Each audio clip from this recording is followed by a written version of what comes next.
GK Reddy ने कोई गलत थोड़ी बताया, ये चला गया आपके। अच्छा, मैं कहता हूँ अगर कांग्रेस की हुकूमत भी आ जाएगी ना, वो भी इसको रिस्टोर नहीं कर सकती नहीं कर लेकिन कांग्रेस ने पहले से इरोड करते रहे थे, वो भी कोई शक नहीं थे इसके क्या।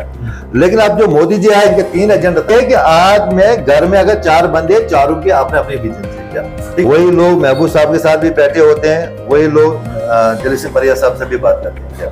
ये बहुत बड़ा फॉल्ट है। ये सेंटर जैसे चाहेगी वैसे जम्मू कश्मीर में रहेगा। आदाब नाजरीन, नासिर केश ऑफिशियल आप देख रहे हैं। आप मुझे Bhadrawah TV, JKAC news, Khalsa express और भी अन्य सोशल मीडिया प्लेटफॉर्म पर देख रहे हैं। नाजरीन, आज मेरे साथ खास मुलाकात के लिए मौजूद है भद्रवा के सीनियर जर्नलिस्ट मंसूर कादिर साहब, भारतीय जनता पार्टी के यूनियन मिनिस्टर और BJP J&K incharge for election. GK Reddy साहब का बयान आता है कि वो अपना बयान देते हैं कि लोगों के पास 2 चॉइसेस हैं, एक टेररिज्म सेपरेटिज्म और दूसरी डेवलपमेंट एंड पीस। इसके साथ साथ वो ये भी कहते हैं कि 370 को जो है लोगों को भूल जाना चाहिए, 370 कभी भी वापस नहीं। मेरे साथ मंसूर कादिर साहब हैं, इनसे जो है इस चीज़ का रिव्यू जानने की कोशिश करेंगे कि BJP के जो लीडर है जीके रेड्डी साहब, उनका बयान ये किस नज़र से देखते हैं और at the same time Omar का बयान ये किस नज़र से देखते हैं और क्या इनका इस पर रिव्यू है। जी मंसूर साहब, सबसे पहले खैर मकदम है आपका, बताइए इस बयान को आप किस नज़र से देखते हैं। देखिए जी, जीके रेड्डी साहब का जो बयान आया हुआ है इस वक्त, और ऐसे वक्त में बयान आया जिस वक्त इस वक्त जो है जम्मू कश्मीर में इलेक्शन ठीक टाइम पर है। तो इलेक्शन के पीरियड में आपको जैसे पता है कि स्टंट खेले जाते हैं, लेकिन रेड्डी जी को मैं ये कहना चाहूंगा कि जम्मू कश्मीर के लोगों ने हमेशा पीस को चुना है, लेकिन जो टेररिज्म और ये सेपरेटिज्म जो इन पर जो ये बात की जा रही है, ये इन पर थोपा गया है हमेशा। ये ठोकने वाले थे सेंटर के लोग, जम्मू कश्मीर के लोग नहीं। जम्मू कश्मीर के लोग मांगी पेट से कोई टेररिस्ट पैदा नहीं हुए हैं क्या। ये आपको इस बात को समझने के लिए आपको 87 के इलेक्शन की तरफ जाना पड़ेगा। जब 87 में जब मफ जो है वो इलेक्शन लड़ने के लिए खड़ी हो गई थी, मफ ने जो इलेक्शन लड़ा था आईनी हिंद के तहत लड़ा था। उन्होंने कोई पाकिस्तान का आइन को लेकर इलेक्शन नहीं लड़ा था, वो एक्सेप्ट करते थे आईनी हिंद को, एक्सेप्ट करते थे हमारे देश को, नेशन को। लेकिन होता क्या है कि जब मफ वाले कैंडिडेट जो जीत रहे, जिसमें सलाउद्दीन भी था, उनको जीते हुए कैंडिडेट को जो है हारा हुआ डिक्लेयर कर दिया गया क्या। तो वहां पर जो उनके साथ अत्याचार हुआ, उनके साथ विश्वासघात हुआ, तो वहां पर एक स्लोगन लगा जिसे आप सबको मालूम है कि जो ना मिला बंदूक से वो लेंगे संदूक से। लेकिन मुझे मेरा एनालिसिस ये कहता है कि उस वक्त शायद उनको ये भी नहीं पता था कि जिस जज्बात में आ गए वो लोग, जिसमें उन्हें नारा लगाया, इसके पीछे जिस दलदल में वो फंसने जा रहे थे वो शायद उनके दिमाग में नहीं था। क्योंकि ऑलरेडी गवर्नमेंट ऑफ इंडिया की तरफ से के मुताबिक जो एक स्ट्रेटजी फ्रेम हो चुकी थी इकोनॉमिक ड्रेनेज की क्या, और ये इकोनॉमिक ड्रेनेज तो पाकिस्तान के और स्पॉन्सर इसके यूरोपियन कंट्रीज थी। ये कोई पाकिस्तान की कोई हिम्मत तो है नहीं खुद की अपनी क्या। और ये लोग जब, क्योंकि ISI भी वॉचिंग में थी कि ये जो उनको जो असाइनमेंट प्रोजेक्ट मिला है इकोनॉमिक ड्रेनेज का, तो वो कहां से शुरू कर, लेकिन चांस किसने दे दिया, सेंटर ने।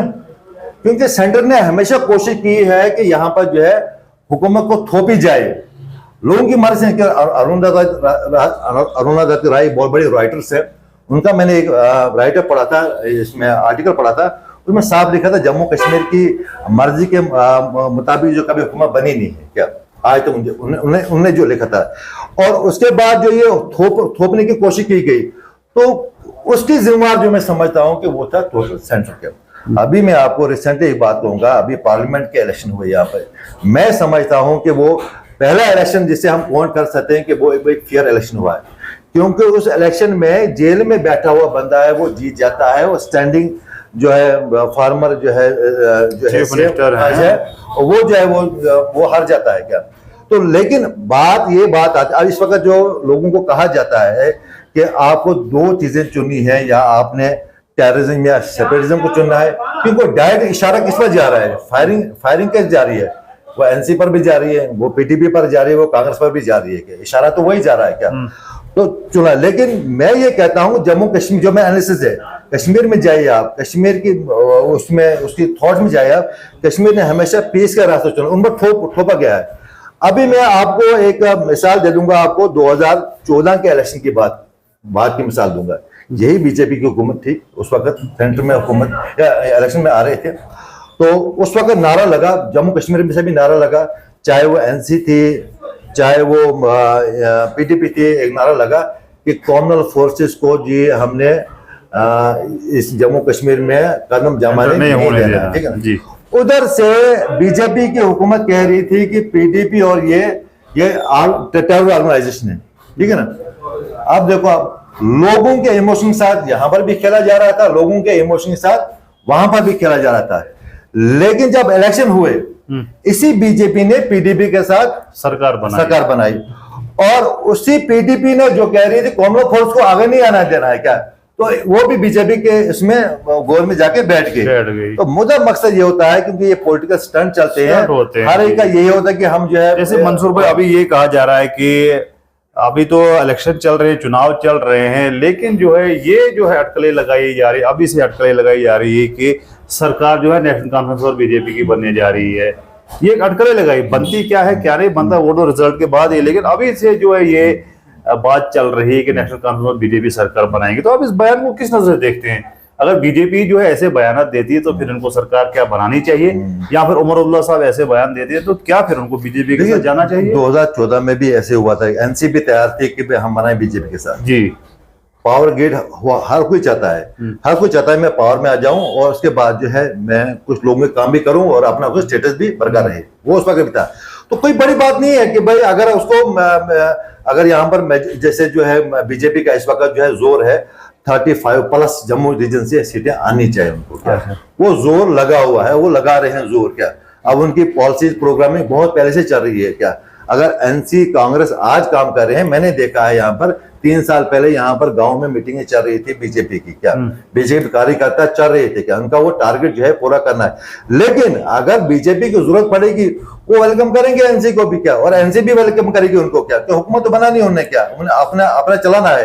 अगर जोर अगर उनका जो अभी आपको पता है कि बीजेपी ने कुछ प्रॉक्सी कैंडिडेट भी खड़े किए हुए हैं, क्या अगर प्रॉक्सी कैंडिडेट उनके काम हो जाते हैं, अगर उनको बीजेपी के साथ पीडीपी के साथ से भी फिर हाथ मिला सकते हैं कि ये कोई बड़ी बात नहीं है, बड़ी बात में चलती है। बिल्कुल, जम्मू कश्मीर में इसको जो बड़ी बात नहीं माना जाता, जैसे आपने कहा कि ये एक स्टंट होता है, डाल दिया स्टंट, और एट द एंड जो है ऐसी तो यहाँ पे सिचुएशन आपको क्या लग रही है कि जम्मू कश्मीर की सिंगल लार्जेस्ट पार्टी कोई आए और वो सरकार बनाए, क्या आपको लग रहा है? नहीं, ऐसा तो पॉसिबल नहीं है अब यहाँ पर जो भी, क्योंकि सेंटर की पहले यहाँ पर जो है एनसी की, क्योंकि वो सरकार दी जाती थी, बताऊं, लेकिन जब सेंटर का मूड जो है ना इस बात पर आया कि यहाँ पर कोalition सरकार होनी चाहिए, तो पीडीपी को खड़ा कर दिया, जैसे आपको पता ही है, और उसके बाद कोalition सरकार चलने शुरू हो गई। अब देखो एनसी और पीडीपी ये कितना सीरियस है जम्मू कश्मीर के लिए।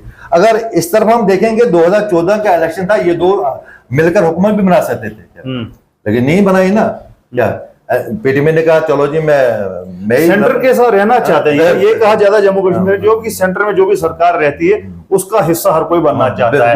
पावर हंग्री जो है सभी पार्टी होती है, खासकर रीजनल पार्टी ये उसी खेमे में कूदेंगी जहां से इनको लगता है कि सरकार बनती। चले, ये तो रही एक बड़े लेवल की बात, नेशनल लेवल की बात जो हमने आपसे डिस्कस की। अगर हम आज चले भद्रवाह की तरफ अगर आते हैं तो यहाँ का आप क्या माहौल देखते हैं, क्या यहाँ पे हो रहा है? एक और बात आपकी आई थी ना, या 370 की बात, 370 बात जो इन्हें कही कि वो नहीं आए। अभी देखिए, अभी उमर अब्दुल्ला साहब का भी स्टेटमेंट आया था कि उन्हें वो जो है वो एक ड्राफ्ट तैयार करेंगे, एक रेजोल्यूशन तैयार करेंगे 370 को रिस्टोर करने के लिए स्टेट रूल। देखिए बात सुनिए मेरी, इस वक्त जम्मू कश्मीर में हुक्मरान बन चुका है, जम्मू कश्मीर में हुक्मरान बन चुका है। अब उसके लिए रनिंग टीम चाहिए, जो गवर्नमेंट चाहती है कि एक डेमोक्रेटिक प्रोसेस से वो टीम आ जाए, ठीक है ना, क्योंकि जो यूटी है, अब जम्मू कश्मीर यूटी है, इसका करता दाता सारा जो होगा वो एलजी होगा, लेफ्टिनेंट गवर्नर है ना, उसी को सारी पावर्स है, क्या यानी कि हुक्मरान तैयार है, अब उसकी टीम है एग्जीक्यूटिव। जो भी कोई बात होगी, जो जीके रेड्डी ने कोई गलत थोड़ी बताया, ये चला गया आपके। अच्छा, मैं कहता हूँ अगर कांग्रेस की हुकूमत भी आ जाएगी ना, वो भी इसको रिस्टोर नहीं कर सकती, क्योंकि कांग्रेस ने पहले से ही इसको इरोड करना शुरू कर दिया था, 370 को इरोड करना शुरू कर दिया था पहले से ही, क्या।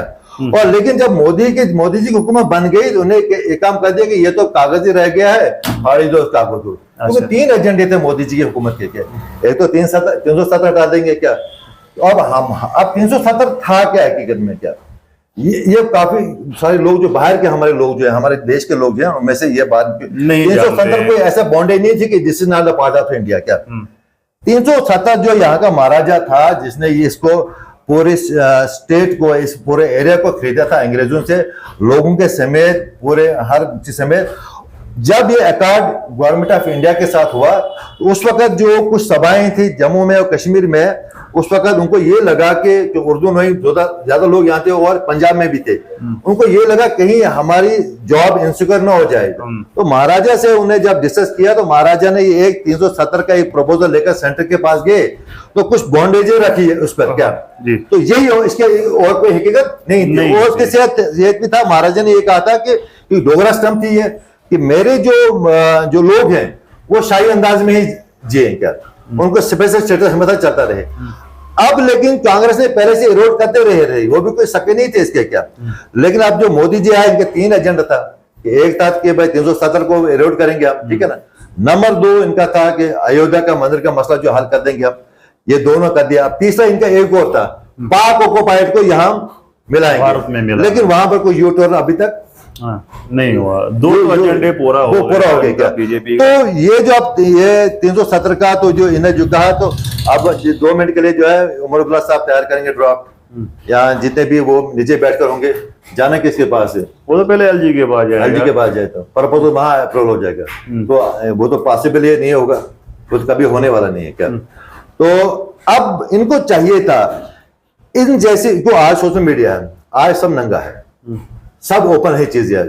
वो दौर चला गया जब लाल चौक में एक पार्टी का बंदा उठता था तो सब रुमाल निकालता था, लोगों को दिखाता था ये पाकिस्तान, मैं पाकिस्तानी का चाहने वाला हूँ, ठीक है ना। और दूसरा उठता था तो वो नमक, पाकिस्तानी नमक दिखाता था लोगों को, क्या है ना, इस प्रकार की। उसमें इग्नोरेंस ज्यादा थी। आज ओपन है सब।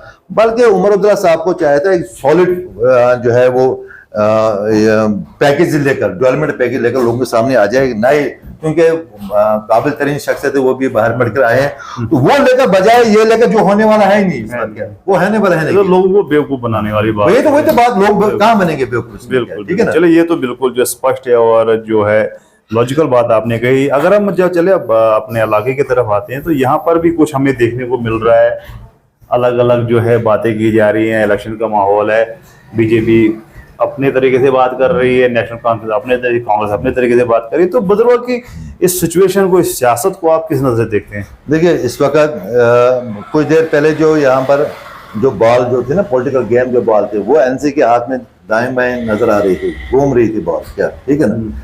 लेकिन ऑल ऑफ द सडन ये बॉल जो है अब दाएं बाएं और घूमना शुरू हो गई है। क्या अब ये मैं समझता हूँ कि ये 2014 की तरह ही आप ट्रायंगुलर वार इसमें आ जाएगी। ट्रायंगल वही तो लग रहा है, लग तो वही रहा है ट्रायंगल वार में। लेकिन यहाँ पर मैं एक बात कहना चाहता हूँ कि रूरल एरिया में बड़ा अजीब सिस्टम देखा मैंने। रूरल एरिया में क्या, रूरल एरिया में क्या है कि इमोशनल इतने लोग हो जाते हैं, इतने अपने कैंडिडेट के साथ हो जाते हैं कि वो इमोशनल ज्यादा होने की वजह से उनके कैंडिडेट का भी नुकसान हो जाता है।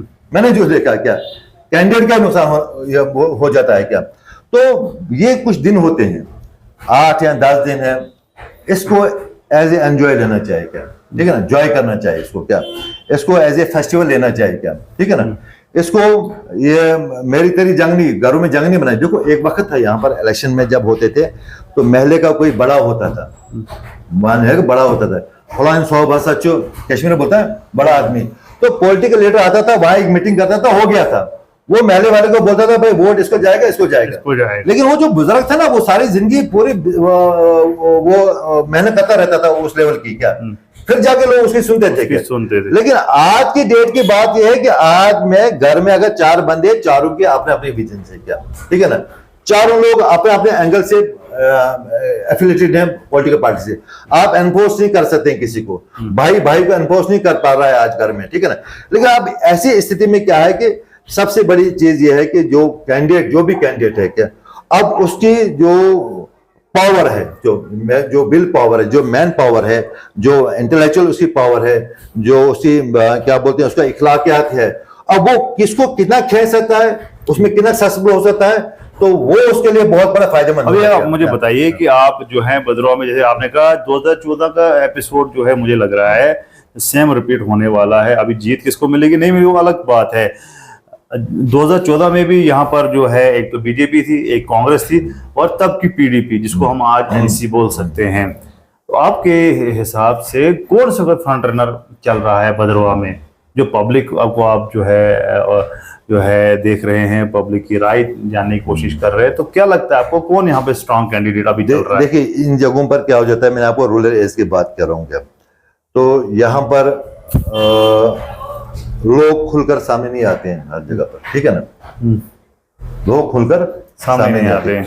वही लोग महबूब साहब के साथ भी बैठे होते हैं, वही लोग दिलीप सिंह परिहार साहब से भी बात करते हैं क्या, ये एक बहुत बड़ा फॉल्ट है क्या, ये सब साहब से भी बात करते हैं क्या, यहाँ पे नदीम शरीफ से बात करते हैं, या नदीम शरीफ साहब लोग बैठे हैं, वो क्या करें बात, कि उनके दिमाग में है, हो सकता है परिहार साहब निकल जाए कौन निकल जाए पर हाथ रख रहे हैं। हाँ, हाथ रख रहे, लेकिन ये एक बहुत सीमे कातिल होता है यार, जब आप किसी के साथ खड़े हो, देखो बात सुनो मेरी यार, सीधी बात है, एनसी इलेक्शन लड़ रही है, कोई पुरानी मंशूर से तो नहीं लड़ रही है, कोई जन्नत की टिकट मिल जाए, ये भी बड़ा वहम चल रहा है लोगों में क्या, कांग्रेस लड़ रही है इलेक्शन, कोई पुरानी मंशूर से तो नहीं लड़ रही है, ठीक है ना, कि भाई जन्नत की टिकट बढ़ रही है, या बीजेपी लड़ रही है, उनका भी कोई उस मंशूर से नहीं लड़ रही है क्या, हर का कोई पॉलिटिकल ये एक फन होता है, एक गेम होती है, ठीक है ना, पावर गिविंग गेम होती है। तो यहाँ पर इस वक्त यहाँ की बात की जाए, मैं कहता हूँ अपने पड़ोसी पाकिस्तान मुल्क में भी पुरानी शरह से नहीं इलेक्शन होते हैं, ठीक है ना, तो लोगों को एंटरटेन करना चाहिए, लोगों को एंजॉय करना चाहिए, जिस पार्टी के साथ, जिस कैंडिडेट के साथ वो खड़े हैं, लेकिन मजबूती के साथ खड़े रहें क्या, उसको धोखा ना दे क्या, ठीक, उसको धोखा ना दे। तो बाकी रही टग ऑफ वार चल रही है इस वक्त, देखिए कैंडिडेट है महबूब साहब, वो भी स्ट्रॉन्ग कैंडिडेट है, पिछली बार ने 17,000 वोट जो है लिए यहाँ पर, ठीक है ना, बाद में वो अपनी खेती को पूरा वो साफ नहीं रख पाए, मेरे हिसाब से, मेरा अपना अंदाजा है, ठीक है ना, लोग इस वक्त भी उसके साथ है, मेरा ओपिनियन है, ठीक है ना। उसके बाद सेकंड, उसके बाद जो है, उसके बाद आगे आप शरीफ नवाज साहब को लड़का कांग्रेस बोली, जबकि इनके कैंप में भी खलबली है, कांग्रेस के कैंप में भी खलबली चल रही है, ठीक है ना, 2 नंबर पर हम भी उसको भी रखते हैं, हमारे यहाँ दिलीप साहब परिहार जी हैं क्या, हालांकि बीजेपी के कैंप में भी खलबली है क्या, लेकिन अब कौन कितना गेन कर पाता है, कौन कितना गेन कर पाता है, तो वही आगे निकल जा सकता है क्या, लेकिन टक्कर बड़ी।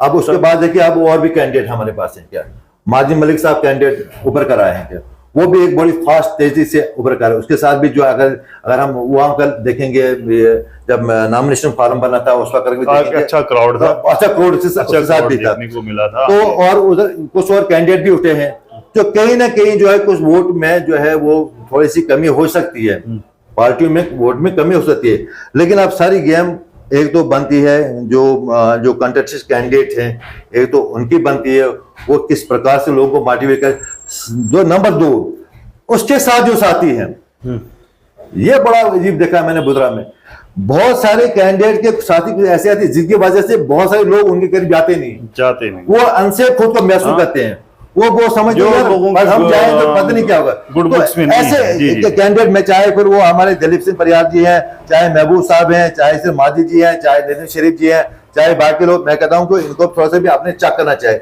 और आम जनता से मैं ये कहना चाहता हूँ कि वो इसको एंटरटेन करें। ये कह सकते हैं कि इलेक्शन हो रहा है, आपको जिसको वोट दीजिए, बड़े प्यार से, मोहब्बत से एंजॉय करें। देखिए, मैंने देखा दिल्ली में काफी मतलब मुझे दिल्ली में जो है इलेक्शन कवर करने का मौका मुझे मिला।